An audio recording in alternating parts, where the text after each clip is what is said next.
I tot seguit, per part del Departament de Territori i Sostenibilitat, el senyor Ricard Font, director general de Transport i Mobilitat.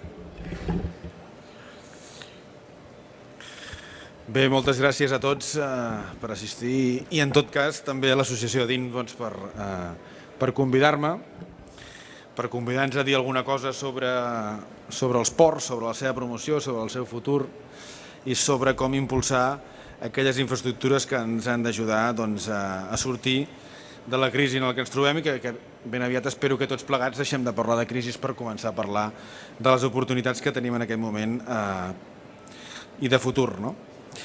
Jo voldria començar aquesta intervenció comentant una mica que un dels elements fonamentals en el qual està treballant el Govern de la Generalitat de Catalunya en qualsevol dels àmbits, en l'àmbit portuari, evidentment, en l'àmbit aeroportuari, en l'àmbit econòmic, en l'àmbit dels transports en general, en l'àmbit...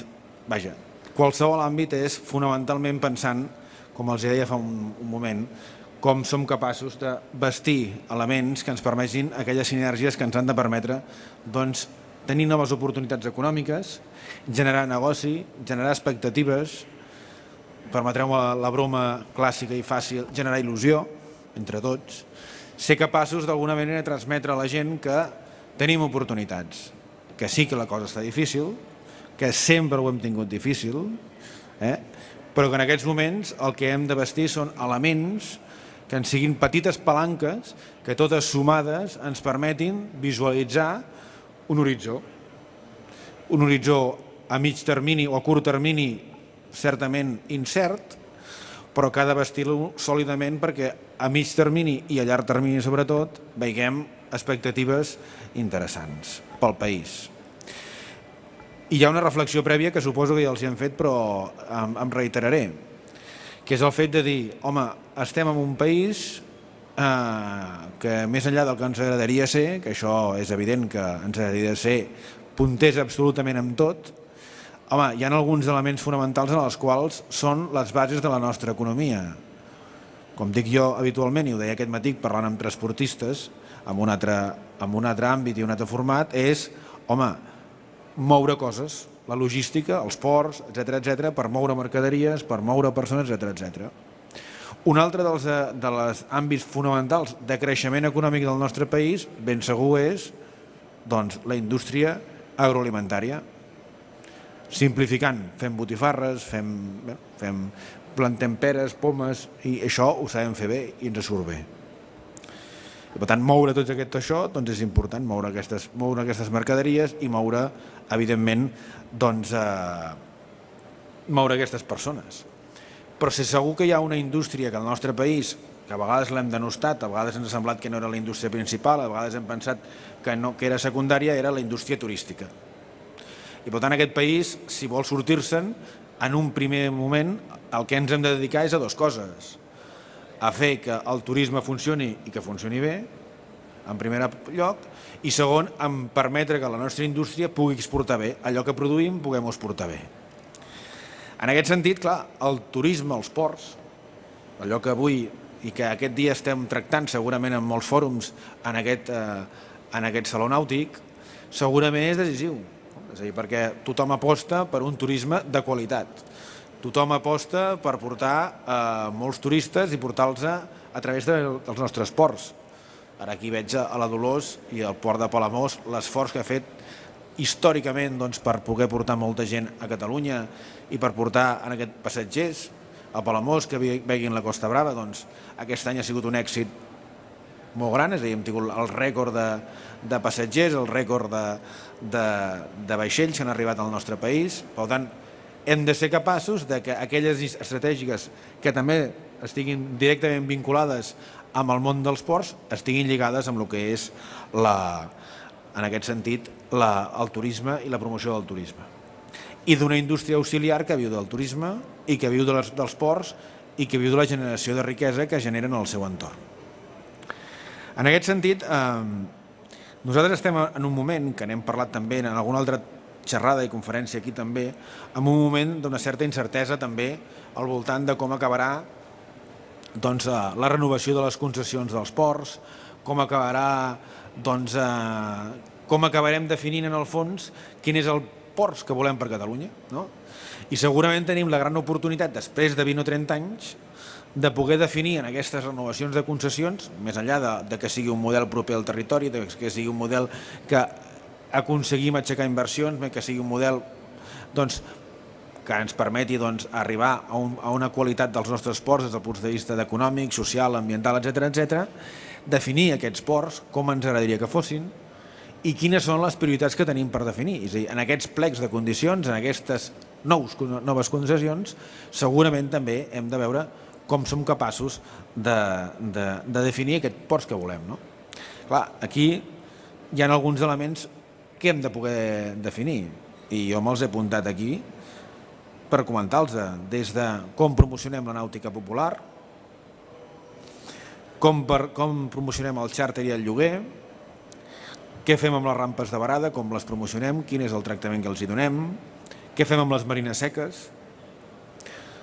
Tot això són elements que vostès estan parlant avui i que han de conformar la nova configuració dels ports. A vegades, quan amb la Rosa Busquets, que també la tenim aquí, anem a visitar alguns dels ports de Catalunya, em diu, ostres, aquests ports estan patint la crisi econòmica també.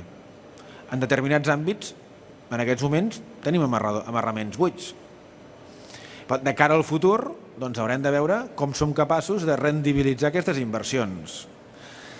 Jo crec que al final és una qüestió també de que aquest plantejament que fem respecte als ports estigui avalat per el que en diem comunament per un pla de negoci. És a dir, administració i sobretot els privats, amb aquesta col·laboració de partenariat públic-privat, que jo crec que els ports és un exemple a tenir en compte, doncs quin és el pla de negoci? I en aquest pla de negoci ha d'estar perfectament determinat per les circumstàncies econòmiques que avui vivim. A vegades ho parlo sovint quan vaig a visitar algun port o que veig algun gerent, algun director, i li dic, home, no teniu amarraments, quanta gent està fent lloguer, quanta gent està... Perquè també hi ha un plantejament que l'hem de ser molt conscients. És a dir, si bé hi ha hagut una generació que ha pogut comprar-se el seu amarrador, ha pogut concessionar, tenir una concessió a uns anys del seu amarrament, si és bé que hi ha hagut una generació que ha pogut comprar-se alguns dels vaixells que avui veiem en aquest saló, també és cert que la situació econòmica d'una generació, jo diria la meva i segurament altres generacions, no estan en disposició avui d'invertir uns certs diners per comprar-se un vaixell o per comprar-se un amarrador, un amarrament. Per tant, això ho hem de tenir en compte. Més que res perquè la majoria som una generació que tenim una hipoteca, potser tenim una pòlissa per tirar endavant al despatx, poder tenim... Clar, i aquestes són les prioritats. I aquestes hipoteques se'ns acaben a la majoria els anys quan tinguem 60 anys. Llavors, o ens complem el barco quan tinguem 60, o també el pla de negoci que d'alguna manera ha de definir el futur dels nostres ports haurà de ser definit per alguna estratègia que va per aquest sentit i que l'ha de definir el sector privat i que li han de sortir els números. I també és cert que de la mateixa manera que en l'àmbit de l'habitatge a vegades diem, home, és que el model d'habitatge de l'estat espanyol o de Catalunya sempre ha estat basat en la compra, doncs també veiem que potser hem de pensar que hem d'anar cap al lloguer. I també, segurament, en l'àmbit de planificació dels futurs ports hem de pensar en el lloguer. I pensar en el lloguer vol dir espais pel xàrter, segurament modificacions legislatives importants, etc. O potser ens hem de fixar que els ports de Catalunya, i això segurament molts de vostès en són més conscients que jo, com sempre dic a vegades, el 15 d'agost a les 12 del migdia el 60% dels vaixells són allà parats. I jo crec que el 15 d'agost doncs potser alguns d'aquests vaixells podrien estar pensant en que els podrien utilitzar per lloguer, els podrien pensar per altres activitats, podrien rendibilitzar la seva activitat. Amb això vull dir que segurament estem en un moment també de canvi, de trànsit entre diferents models de ports de Catalunya. I aquí tenim un avantatge. En la majoria de casos, us he de dir que pel coneixement que en aquests moments en tinc, la gestió professional i empresarial de cada un dels ports és molt important. És a dir, tenim bons gestors dels ports. Per tant, podem garantir que en el futur, si orientem bé aquesta política estratègica i si orientem bé aquests plans de negocis, jo diria més aviat els plans de negocis que la política estratègica, perquè al final els números acaben definint les estratègies, jo crec que podem tenir un model de futur de ports que contempli alguns dels elements que els deia ara. Doncs que segurament la capacitat adquisitiva de tots no serà la que fins ara teníem i, per tant, alguns dels negocis que avui teníem pensats que vendríem amb armaments ens haurem de pensar que haurem de destinar espais perquè la gent pugui, en aquest sentit, llogar barcos, perquè sabem que hi ha més patrons que no pas vaixells, molts més patrons que hi ha vaixells, i, per tant, tot això ha d'anar orientant la nova política. Optimització de recursos. En alguns ports veiem claríssimament que tenen espais buits i que en aquests moments tenen grans problemes per poder vendre amb armaments. Doncs aquests espais buits, els hem de pensar amb nous negocis. En el fons és posar una mica d'imaginació, ja ho diem, però imaginació posada a la pràctica, posada en base, com deia abans, a un pla de negoci. En el fons, jo crec que tenim a Catalunya en aquests moments una gran afició per la nàutica. Una important afició per la nàutica. Molta més gent que té afició que no pas molta més gent que té barcos. Tenim uns bons ports. Tenim uns ports encara amb capacitat en grans parts del nostre país per poder-los modificar i per poder variar alguns dels elements que els defineixen. Per tant, tenim els elements fonamentals per poder pensar que de cara al futur, si implementem bé les polítiques i si som capaços de prioritzar realment fixant-nos en la realitat, amb el que avui dia és, diguéssim, la capacitat econòmica de tothom, poder dimensionar el futur, aquests ports i aquestes noves concessions i aquests nous models de gestió conjuntament, de manera que siguin rentables i que realment tinguem la capacitat tots plegats de servir aquest bé comú que dèiem, o aquest interès general que deia abans, d'intentar sortir d'una situació econòmica complicada. Sé que hi ha alguns elements sobre la taula que els preocupen, alguns n'he fet esment abans, però nosaltres, diguéssim, que des del punt de vista del llistat de les prioritats i el llistat dels elements fonamentals per poder fer front al futur i a les propostes aquestes que vosaltres plantegeu per impulsar les activitats nàutico-turístiques a Catalunya, diguéssim, des del punt de vista del llistat els tenim clars. Els podem modificar i seria bo que entre tots ho féssim, però optimitzar els espais d'aigua, evidentment, reconvertir l'oferta nàutica incrementant l'oferta d'amarradors per a embarcacions d'eslores mitjanes, potenciar l'ús d'infraestructures i sistemes d'accés al mar per a embarcacions de petita eslora, potenciar les instal·lacions de temporada i d'hibernació, potenciar les marines seques i els sistemes d'amarrament sec, millorar la qualitat dels serveis nàutics i esportius, fomentar la pràctica popular, és a dir, el llistat, professionalització de la gestió dels ports, el llistat el tenim fet. Ara aquí jo crec que hem de fer un pas més, que és que siguem capaços de que en aquests plans de negoci que han de d'alguna manera liderar el futur de les instal·lacions nàutiques turístiques del nostre país estiguin amarades de realisme i d'un sentiment molt pràctic. I aquí jo crec que és on nosaltres hem de fer l'esforç, tant vostès com nosaltres, per trobar aquelles iniciatives concretes que ens permetin avançar en alguns dels elements que els tenim molt descrits i que vostès els coneixen molt millor que jo. Posar la realitat econòmica i social que tenim en aquests moments al servei d'aquests elements fonamentals de canvi i de millora. I a partir dels instruments que tenim, ja sigui a través, repeteixo, de com hem de redefinir els ports com a través dels seus plans de negoci, jo estic convençut que hem de poder assolir una millora dels nostres ports. I en tot cas resto a la seva disposició per complementar alguna dels elements o de les idees que els he llançat, que bàsicament, repeteixo, estan fonamentades en allò que és el coneixement que vostès tenen de la realitat dels seus ports i que nosaltres compartim i que en aquest sentit, jo els dic, tenim la sort de tenir uns bons gestors, de tenir les idees, jo crec que bastant ben definides, i jo crec que aquí només es tracta que en alguns casos siguem capaços, port a port, instal·lació a instal·lació, adequar les necessitats d'aquesta instal·lació a la realitat que tenen i veure quina és la potencialitat que hi ha de cara al futur. La indústria turística seguirà sent la indústria principal d'aquest país i, per tant, tota l'ajuda que li fem des dels sectors segurament redundarà en la millora i en el sortir d'aquesta situació complicada econòmica que estem vivint i que avui indefiniblement presideix el nostre present.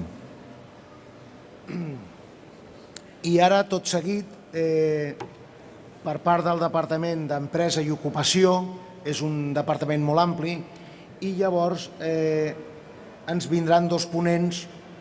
Per part del tema de turisme tenim ara a la senyora Sílvia Parera, que és la directora d'Unitat de Negoci de l'Agència Catalana de Turisme. Molt bé. Perfecte, doncs primer de tot moltes gràcies per haver-nos convidat en aquesta jornada. Jo només volia fer un incís perquè potser alguns de vostès no ho saben. L'Agència Catalana de Turisme és un nou ens que neix el 2010, anteriorment era Turisme de Catalunya. Neix juntament amb altres socis, els patronats provincials, més el Consell Català de Cambres i Turisme de Barcelona. Des del mes de setembre, l'1 de setembre, la nova direcció de l'agència va considerar important crear una nova unitat d'empreses, que és la que dirigeixo jo actualment. Aquesta unitat el que pretén és unir sinergies entre el sector públic i privat. Sé que és una teoria que sempre es diu, però ara més que mai hi creiem. O sigui, és necessari que sapiguem tant el sector públic com el sector privat el que estem fent i no fer-nos la guerra, sinó de total coneixement, anar més coordinats que mai per fer uns plans de promoció cada vegada més eficients. Nosaltres des de fa molts anys ja donem suport al turisme nàutic. Considerem que té un clar impacte en el territori. Primer de tot m'agradaria definir què és per nosaltres des de l'Agència Catalana de Turisme el turisme nàutic. Són vacances actives on la motivació principal és viure aquestes experiències d'oci sempre relacionades amb l'aigua. Aquí entren el que són viatges en el que es practiquen qualsevol esport nàutic, principalment en el mar. El turisme nàutic, com ja s'ha comentat anteriorment, aglutina a nombroses empreses d'activitats nàutiques i, per tant, té un clar impacte en el territori. Parlem des dels creuers, parlem des de lloguers d'embarcacions, submarinisme, vela, windsurf, etc. Tenim uns clars factors de competitivitat a Catalunya. Des dels 580 quilòmetres de costa en 5 marques turístiques. Jo crec que és important ara aquí fer un petit incís. Recentment, fa molt pocs dies, es va comunicar la creació de la nova marca Costa Barcelona, que substitueix les anteriors Costa de Barcelona-Maresme i Costa del Garraf. Considerem que aquesta marca donarà un fort impuls en tota aquesta zona, perquè la marca Barcelona, sens dubte, és una marca molt, molt forta, amb una notorietat molt, molt important, principalment en mercats internacionals. Tenim un clima, òbviament, favorable, mediterrani, excel·lent, tenim unes molt bones comunicacions. I també una altra cosa molt important és la transversalitat. O sigui, el turisme nàutic no l'entenem com a un turisme únic, sinó que és transversal amb tota aquesta política de segmentació que fem des de l'Agència Catalana de Turisme. Per què el turisme nàutic? Bàsicament per diversificar, desestacionalitzar i donar valor a les destinacions de sol i platja.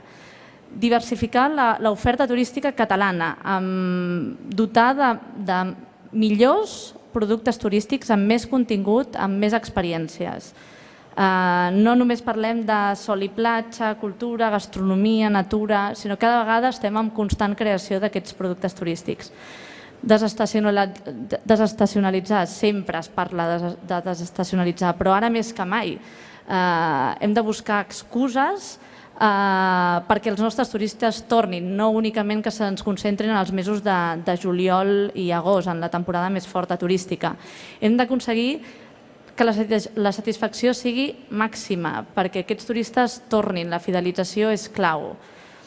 Valor afegit a l'oferta de sol i platja, importantíssim. Nosaltres des de fa més de 10 anys estem treballant amb ara jo crec consolidació de la marca de destinacions de turisme familiar. Actualment tenim tot el litoral català 13 destinacions certificades que el que pretenen és reposicionar aquestes destinacions madures de sol i platja, donar-los millors continguts, més i millors continguts en aquestes destinacions. El que busquem és estructurar i comunicar serveis que van dirigits a aquestes famílies amb nens, que és el segment principal nostre de Catalunya. I, a més, aquestes destinacions tenen una forta notorietat en els mercats emissors estratègics per nosaltres, tant a nivell nacional com a nivell internacional, i que són comuns tant pel producte sol i platja com el producte nàutic. Estem parlant d'Alemanya, Regne Unit, França i hi ha l'emergent mercat rus, que aquest any constantment estem comunicant del creixement exponencial que està tenint aquest mercat i que segurament el tindrem durant molts anys. Què trobarà el turista a Catalunya? Crec que se n'ha parlat molt dels ports esportius. És veritat que tenim potser una caiguda de matriculacions, però crec que és molt important emfatitzar el creixement del mercat de lloguer d'aquestes embarcacions. El turisme de creuers, que també s'ha parlat, tenim una creixent demanda en el port de Barcelona, port de Palamós i d'altres que estan intentant potenciar la seva activitat en aquests ports. Actualment, nosaltres, la promoció del turisme nàutic, des de l'Agència Catalana de Turisme, l'estem canalitzant principalment a través de les estacions nàutiques. I per què les estacions nàutiques? Perquè el que ens estan fent és estructurar producte turístic, no únicament des de la vessant d'activitats, sinó també des de la vessant de paquets. I més important que estructurar, perquè no és suficient amb això, és posar-ho al mercat. I recentment, també des de l'Associació Espanyola d'Estacions Nàutiques, s'ha creat un ens per potenciar encara més aquesta comercialització.